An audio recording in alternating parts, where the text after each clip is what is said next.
Hi, my name is Dave Ring with the Office of Statewide Health Planning and Development, Facilities Development Division, Supervisor Health Facilities Review for the North Region Plan Review. This video is for educational purposes to explain the history and proper usage of phased review and collaborative review and construction. Discussion of these integrated reviews within this video is broken up into the 12 parts at the right for easy searching and presented in 6 sessions. Session 1 includes introduction and history. Session 2, statute regulations. Session 3, PIN 50 definition of terms. Session 4, PIN 50 process parameters and goals and best practices. Session 5, sample review matrix, sample review log, and sample integrated review plan. And finally, session 6, designing your review examples and information, and change management process information. Okay, so we're going to talk about process parameters, goals, and best practices here in session 4. So the process here compares phased plan review and collaborative review side by side, so you get a good feel for the differences.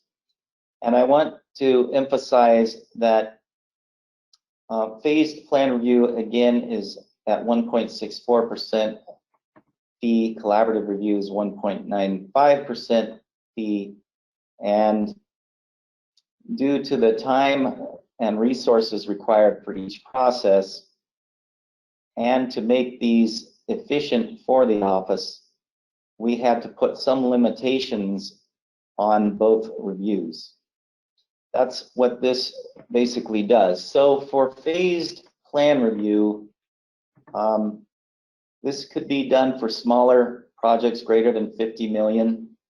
The collaboration level, as we talked about, the integrated project delivery system, levels 1, 2, or 3. For less than 100 million, 1 or 2 level might work. Over 100 million, we like to see collaboration level 3, where there's a multi-party contract. For collaborative review, typically these are the large projects greater than 100 million, and we have done collaborative review for lower cost projects where we didn't do phased review, but we did do collaboration workshops and rolling reviews and that kind of thing, and it works out well. The collaboration level for collaborative review, we would like to see level 3 or equivalent.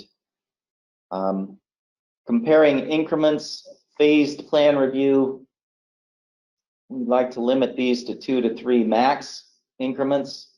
Otherwise, it just gets to be too many submittals. The collaborative review, we're allowing 2 to 6 max. The phases can be broken up 1 per increment plus final implementation documents. So for example, you could do a 50% final implementation review and then a 100% implementation or CD submittal. Only 2 increments may be phased. So if you have 3 increments, 1 of those increments you aren't allowed to break into phases because we just get too many submittals. Whereas in the collaborative review process, we allow 3 phases per increment plus final implementation documents.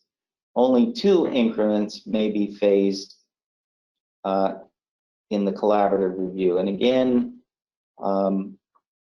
we feel that there's typically, what we've seen is there's 2 main increments, and those are the ones that really need to be phased for the review. The submittals for phased plan review is 1 submittal per segment with a maximum of 8.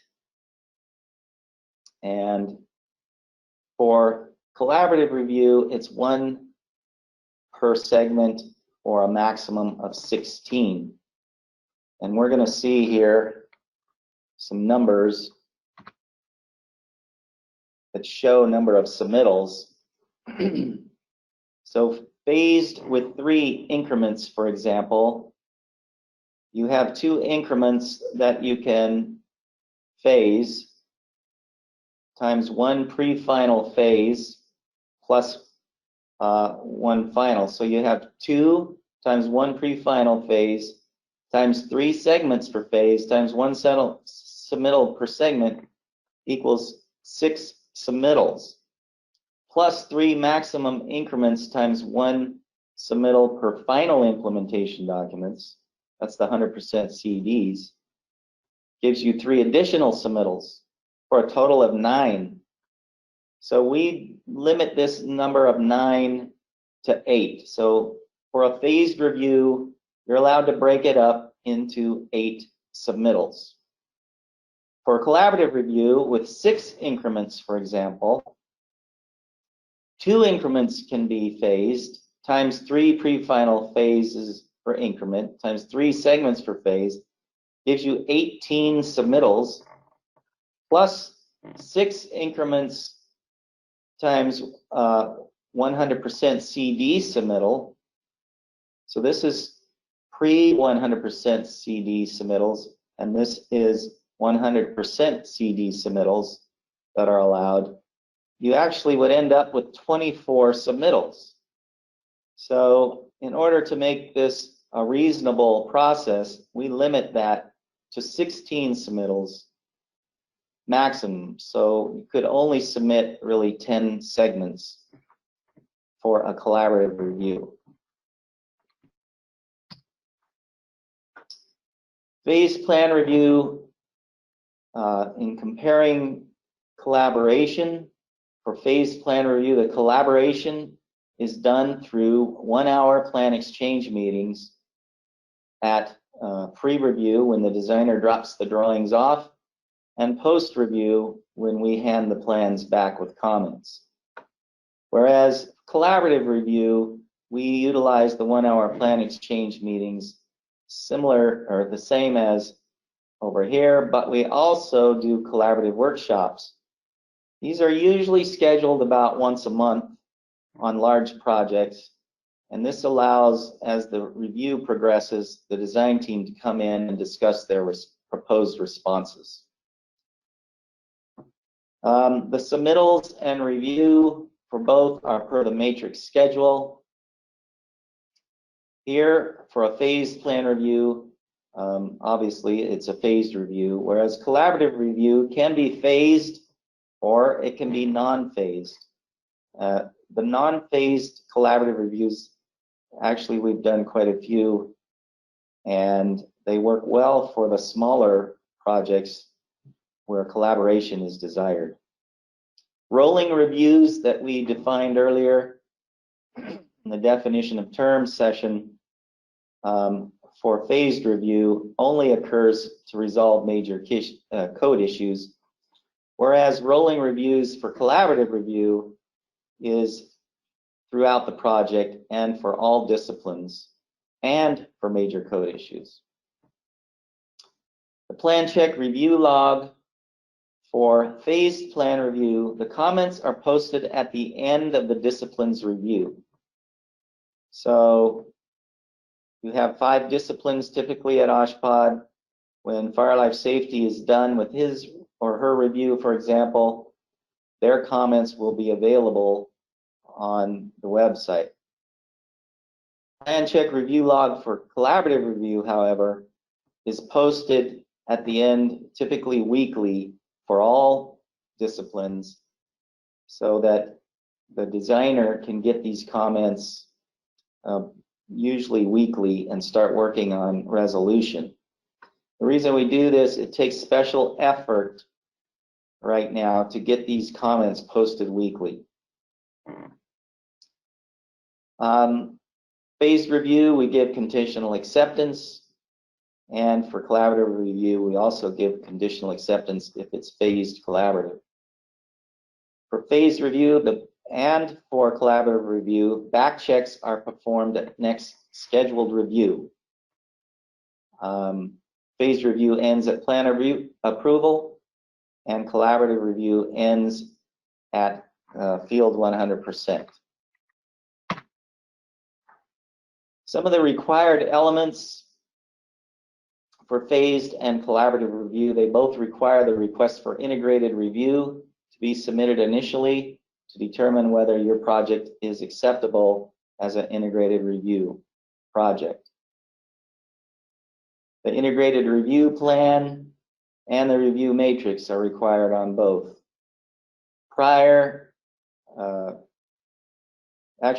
Along with the pre-submittal meeting.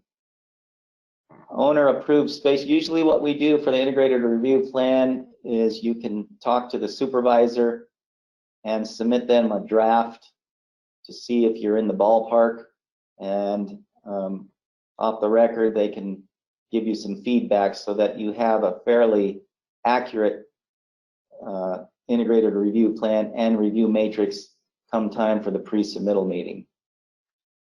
Owner approved space and operational program prior to first submittal. So we need the owner's buy-in that they've determined this is the project and the floor plan and the services that they want. Plan exchange meetings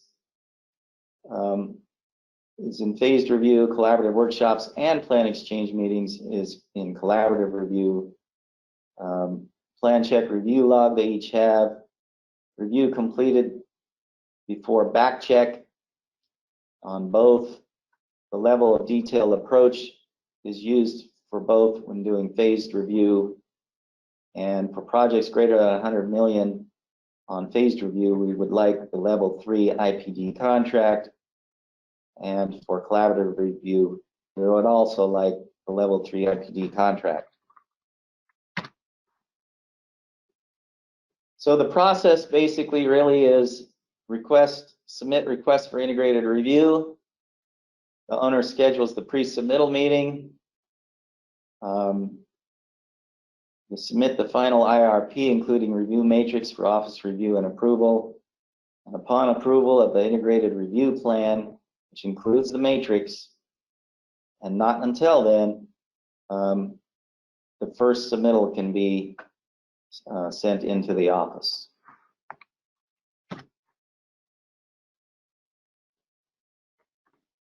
Process. The plan reviews will consist of plan exchange meetings, which are 1 hour discipline to discipline pre-review meetings for design consultants to clarify segments to reviewers, as we discussed before. 1 hour discipline to discipline post-review, where the reviewers clarify comments to design consultants. This is both for phased and collaborative review. The submittals for review for the review matrix are submitted. In collaborative review, we utilize the rolling reviews. Phased reviews, all comments and conditional acceptance for each discipline will be entered into the OSHPD plan check review log and available as each discipline completes their review. Over here in collaborative review, the rolling reviews, all comments and conditional acceptance for each discipline shall be entered into the OSHPD plan check review log and posted weekly. So there's a difference there. In the collaborative review, the collaborative workshops are scheduled as deemed necessary. Major code issues immediately resolved on both, and back checks are done at next submittal. For phased review, the review ends when all permit sets of construction documents have been approved. Collaborative review ends when all required construction documents have been approved. This includes permit sets, deferred approvals, and ACDs. Note that phased review is a standard field staff time is allotted, whereas for collaborative review, this provides some additional field staff time as agreed upon by the office and may be described in the IRP upon approval of the regional compliance officer here at OSHPD.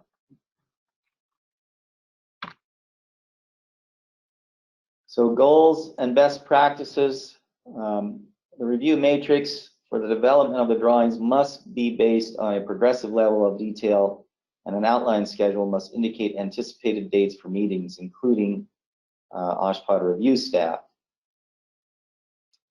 Include review and response times for at least 2 back checks for each submittal. This is important to include in your review matrix. It is highly recommended that we use a level 3 IPD contract.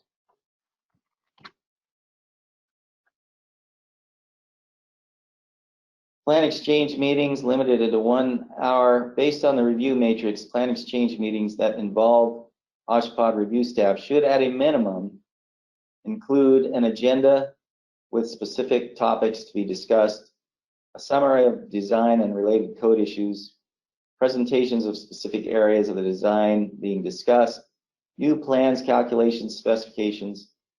An issues log must be maintained to track design compliance issues. These are all guidelines to help make your process go smoother. Some additional items here is, it's very important on these types of reviews that are typically for very complicated projects that there's an experienced design team on board and experienced contractor and subcontractor. It's very important that value engineering or target value design be utilized, and hopefully prior to the submittal, as the office spends a fair amount of time up front doing these phased reviews, and it is very inefficient should this be done after the submittal and changes have to be made after we've already given conditional acceptance, for example, on certain parts of the building. The IDP level 3 contract is preferred.